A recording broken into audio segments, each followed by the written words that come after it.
എന്തൊക്കെയാ, സുഖം തന്നെയല്ലേ?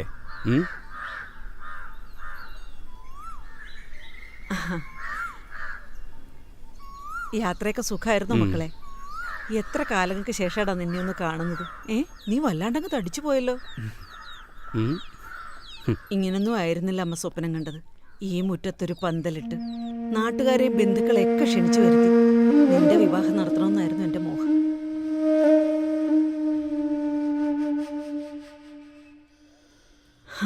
സാരമില്ല, നിങ്ങൾ വന്നല്ലോ. ദൈവനിശ്ചയിതായിരിക്കാം. സന്തോഷായി. ഞാനും അങ്ങനെയൊക്കെ അമ്മ ആഗ്രഹിച്ച്, പക്ഷെ ഒന്നും നടന്നില്ല. ഇവിടെ ഒരു റിസപ്ഷൻ അറേഞ്ച് ചെയ്യുകയാണെങ്കിൽ അതിനും വേണ്ട കുറേ ഒരുക്കങ്ങൾ. ലീവാണെങ്കിൽ വളരെ കുറവ്. അമ്മയുടെ അനുഗ്രഹം ഉണ്ടായാൽ മതി, വേറെ ഒന്നും ആഗ്രഹിക്കുന്നില്ല. എന്താ മാധവ മിഴിച്ചു നിൽക്കണേ? നീ ആ ഡിക്കിയിലുള്ള സാധനങ്ങളൊക്കെ എടുത്ത് മുകളിലത്തെ മുറി കൊണ്ട് വയ്ക്കേ. വാ മോളെ.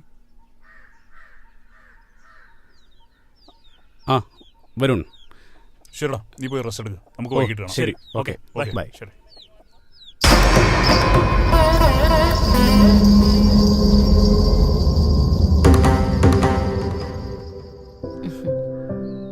ഒരു നിലവിളക്ക് കത്തിച്ച് കൈ തന്നുകൊണ്ടാ അകത്തേക്ക് കൈപിടിച്ച് കയറ്റേണ്ടത്. ഞാനിതൊക്കെ അവനോട് പറഞ്ഞതാ, സമ്മതിക്കണ്ടേ? എന്തായാലും പെട്ടെന്നൊന്നും ഞാൻ നിങ്ങളെ ഇവിടെ നിന്ന് അയക്കില്ല കേട്ടോ. കുറച്ച് ദിവസം ഇവിടെ താമസിച്ചിട്ട് പോയാ മതി. അങ്ങനെയുള്ളമ്മേ, ഇനി അമ്മ പറയാതെ ഇവിടെ ഇറങ്ങണേ ഇല്ല. പോരെ? സന്തോഷായി. വാ.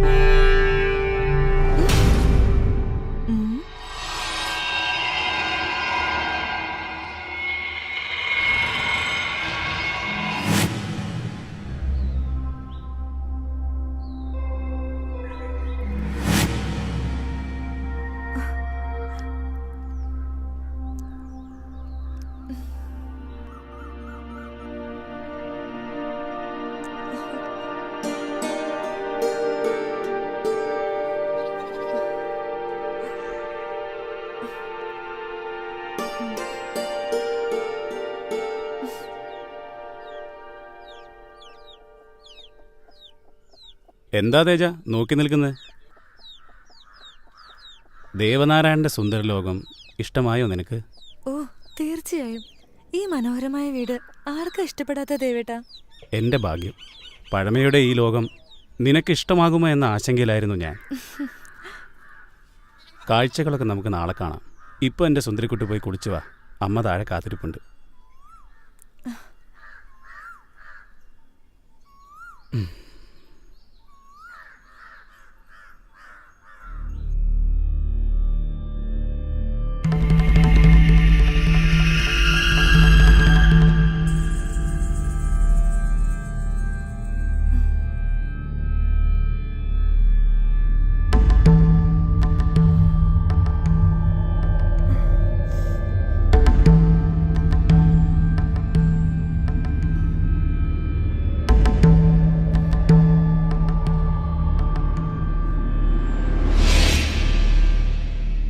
കുഞ്ഞേ,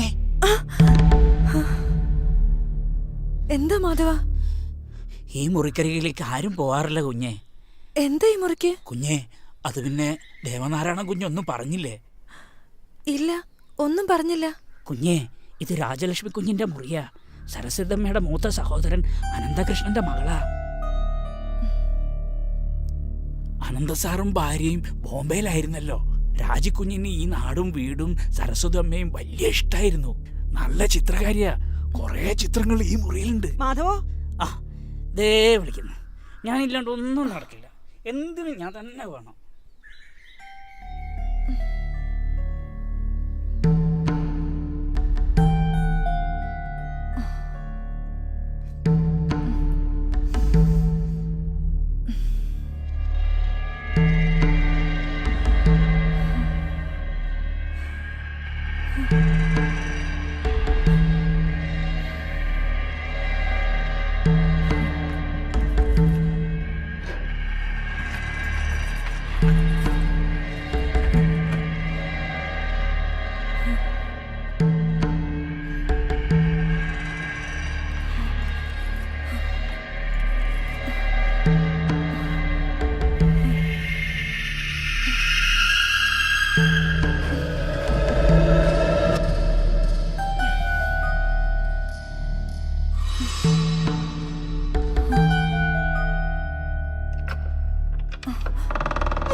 മാധവ,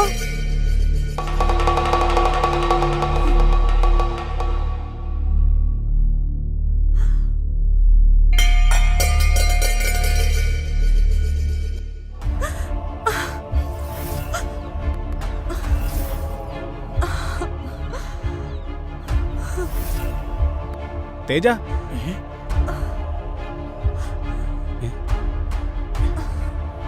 എഴുന്നേൽക്ക്.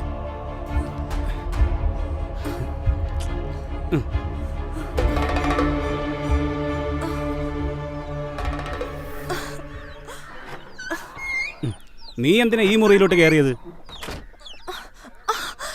ദേവേട്ടാ, എനിക്കൊന്നും പറ്റിയില്ല, കൈവിട്. ദേവേട്ട, ഒരു കുഴപ്പമില്ല. അടഞ്ഞു കിടക്കുന്ന കണ്ട് വെറുതെ ഒന്ന് ഞാൻ തുറന്നു നോക്കിയെന്നേ ഉള്ളൂ.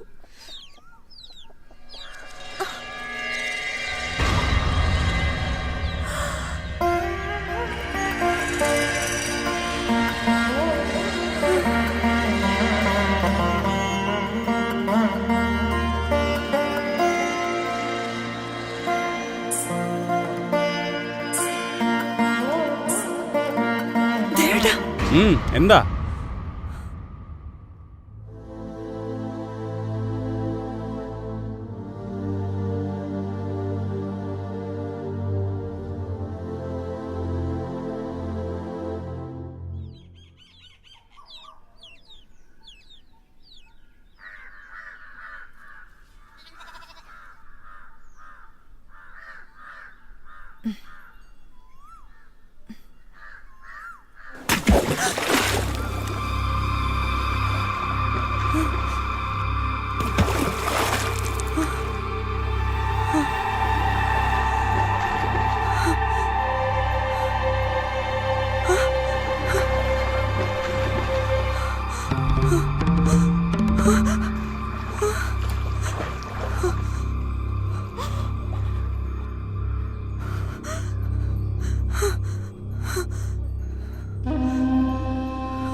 കഴിക്കുമോളെ. അമ്മ ഉണ്ടാക്കിയ ഭക്ഷണം കഴിച്ചിട്ട് എത്ര കാലായി. സരസ്വതമ്മയുടെ കൈപ്പുണ്യത്തിന് ഒരു മാറ്റവും ഇല്ല. ഒന്ന് പോടാ. കേട്ടോ മോളെ, പണ്ടിവൻ എന്തുണ്ടാക്കി കൊടുത്താലും ഓരോരോ കുറ്റവും കുറവും പറഞ്ഞോണ്ടിരിക്കും. ആ സ്വഭാവത്തിന് ഇപ്പൊ ഒരു മാറ്റവും വന്നിട്ടില്ല അമ്മേ. ബോംബെയിൽ നിന്നും അനന്തമാമ വിളിക്കാറില്ലേ അമ്മേ? ഇടയ്ക്ക് വിളിക്കാറുണ്ട്. അതിനുശേഷം അവനിങ്ങോട്ട് വന്നിട്ടില്ലല്ലോ.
എന്താ എന്താ മോളെ?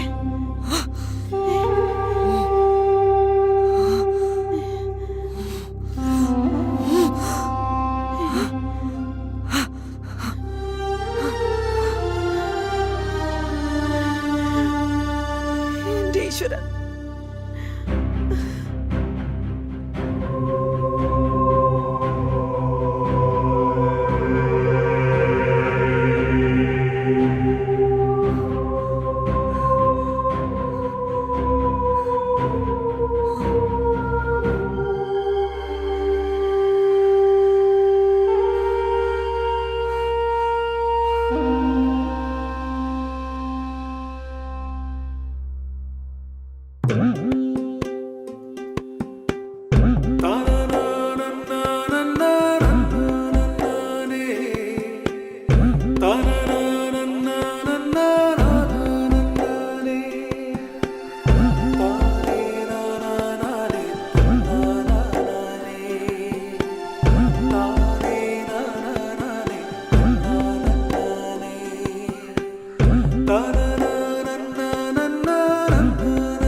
അതൊന്നും വേണ്ട. ആ, നീ പറഞ്ഞു നോക്ക്. ഞാൻ എന്തിനാ പറയുന്നേ? ഏട്ടൻ തന്നെ അമ്മയോട് സംസാരിക്കേ. ഈ വലിയ വീട്ടിൽ അമ്മ ഇങ്ങനെ തനിച്ച് ഒരു സമാധാനമില്ല.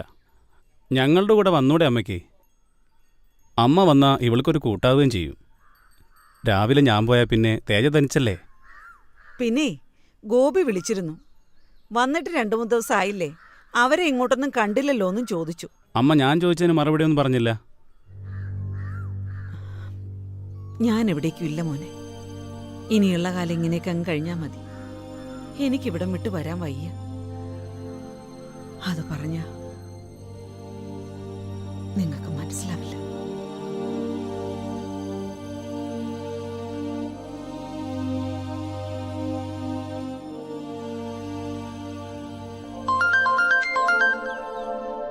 ഹലോ അമ്മേ, ഗോപിമാമയാ?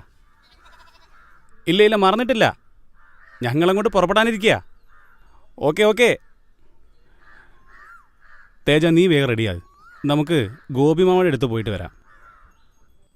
ദേവേട്ടാ, എന്തോ ഒരു വല്ലായ്ക പോലെ. യാത്രയ്ക്കുള്ള മൂഡില്ല. ദേവേട്ടൻ പോയിട്ട് വന്നോളൂ.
ചന്ദ്രിക ദൂരെ കിനാവിന്റെ ആമ്പൽ കുളങ്ങളിൽ ചന്ദ്രബിംബം പോലെ നീ എന്നിൽ നിന്നു മാഞ്ഞു പോയി. നൂറുറങ്ങും സന്ധ്യയിൽ ഞാൻ ഏകയായലഞ്ഞു.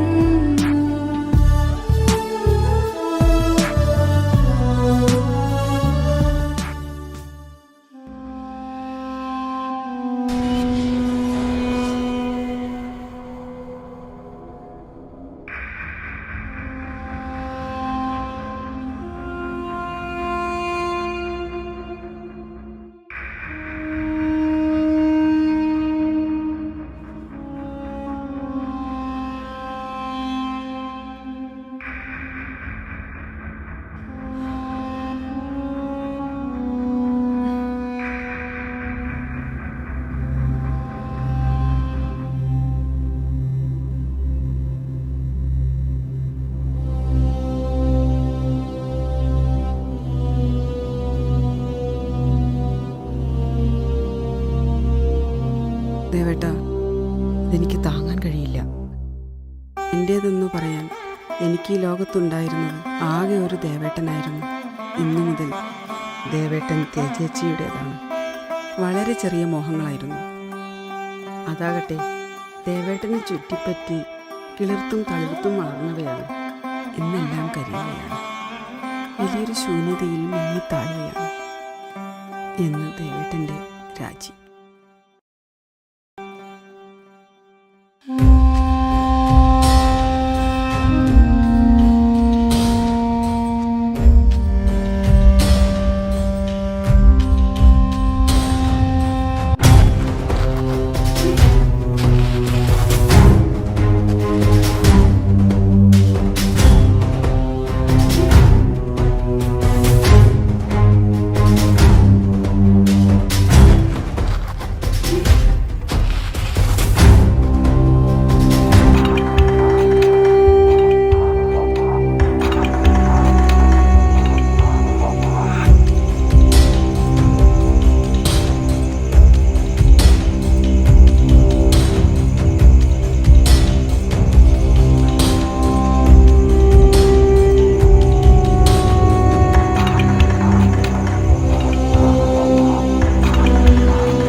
കിടക്കുന്നില്ലേ?